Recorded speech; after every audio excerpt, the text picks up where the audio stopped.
அது பாராட்டப்பட வேண்டிய விஷயம். சத்யராஜ் தில்லா பேசியிருக்காருல்ல, தில்லா பேசியிருக்காருன்னா அவர் இன்னும் தில்லா பேசியிருக்கலாமே. எங்களுக்கு வந்து ஆளும் கட்சியில திராவிட கட்சிகள் உடன்பாடு இல்ல அப்படின்னு சொல்லிட்டு சொல்லலாமே சார்.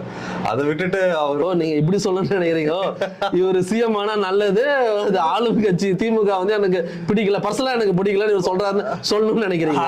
அப்படி நீங்க வில்லங்கத்தை கோத்து விடுறீங்க.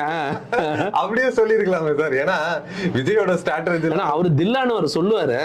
ஏன்னா விஜயோட சொன்ன ஸ்டேட்மெண்ட்ல பாத்தீங்கன்னா ஒரு பெரியாருன்றது அவர் வச்சிருக்காரு. பட் ஆனா பெரியாரோட கொள்கையை அவர் ஃபாலோ பண்ணணும்ன்ற அவரே மேடையிலேயே சொல்லிட்டாரு முதல் மாநாட்டிலே. பட் ஆனா சத்யராஜோட பேச்சு அவரு இது வரைக்கும் அவர் ப்ரொஜெக்ட் பண்ணது எல்லாமே பாத்தீங்கன்னா அவரோட கொள்கையால நான் ஈர்க்கப்பட்டு தான் வந்திருக்கேன் சின்ன வயசுல இருந்து அப்படின்றத சொல்லியிருக்காரு.